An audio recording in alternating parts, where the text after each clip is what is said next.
My name is Farid Mevahan 256338 and I am going to speak about mitigating factor as well as aggravating factor. So what is mitigating factor? Definitely, it is a way to reduce. It is used by the defense counsel in order to reduce the charges which had been imposed upon the offender. Let's say the offender had committed a crime and he was sentenced to 10 years of imprisonment. Perhaps if it is if the defense counsel can raise any mitigating factor, perhaps those 10 years of imprisonment can be reduced perhaps to 7 or even to 8 years. So now I am going to speak about the first factor under the mitigating factor, which is, that is the age of offender. So what is the age of offender? So basically, it has to be noted that your age can mitigate your charges which had been imposed upon you. Let's say a person, an 18-year-old boy, if he can prove that he had committed a crime, he is 18 years old, definitely the court will have to consider, and of course the defense counsel will raise this issue. Let's say you will not be imprisoned, however you will be sent to Henry Gurney School. However, it has to be noted that the court also prioritizes upon the punishment and also the gravity of the offense. Let's say even though you had children, an 18-year-old boy had committed a crime, however he also can be imprisoned perhaps to 3 years. For example, he is within the possession of weapon as well as ammunition, so basically he can be imprisoned up to 3 years and whatnot. So this is how the age of offender works, but it does not really work all the time because the court still have to prioritize upon the punishment of the offense. Secondly is, that is the record of offender.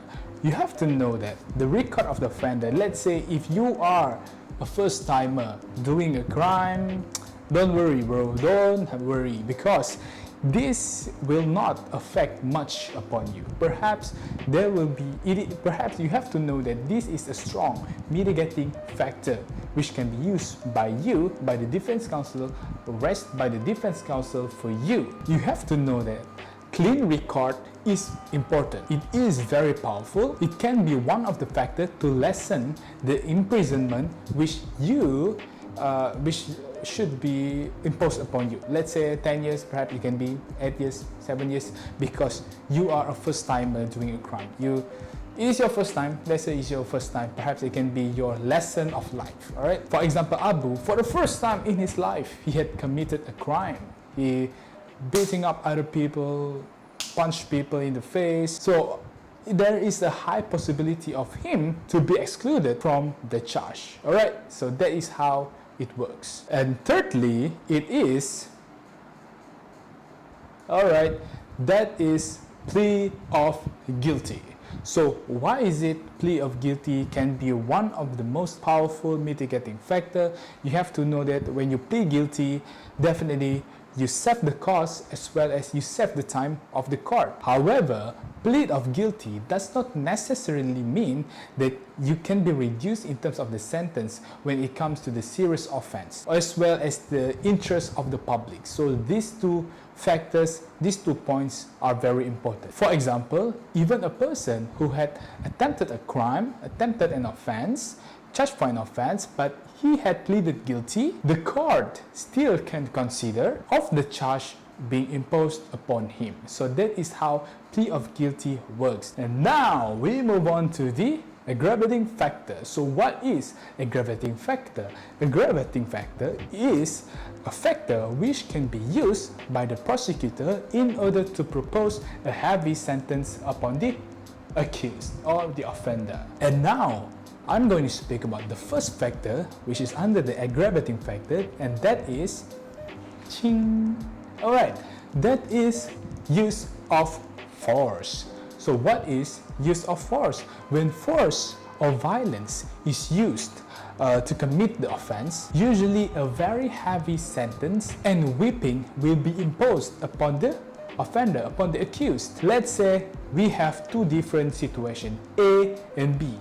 A, the first situation, he committed a crime. He killed someone with samurai, with a sword, stabbing and slashing people till death. So definitely he is using a weapon. And second situation is situation B, he committed someone, he punched it, he kicked it, pump and all that. Definitely the person with weapons beforehand, the former one, will get a heavier sentence in comparison to the second situation, which is B situation. So that is how use of force in the aggravating factor works. The next one, the second one is, alright, that is the mode of committing an offense. If the offense is committed with brutality, then a heavier sentence will be imposed upon the offender.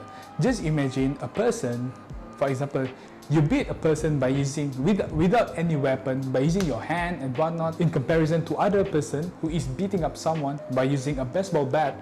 Definitely the person with the baseball bat beating someone multiple times will get a heavier sentence in comparison to yours. Let's say I beat Abu by using baseball bat and hit him multiple times, and in comparison to you, beat Abu by just using your hand multiple times, definitely I will get a heavy sentence because the brutality is much more leaning upon me. Because I'm using baseball bat and I hit him multiple times, definitely a severe injury is much more prominent on part of my conduct in comparison to the other person by using fist. And last but not least, the third factor that I would like to speak about within this aggravating factor is, alright, and that is the position or the status of the offender. Okay, so just imagine the position of the offender really plays a big role in this matter.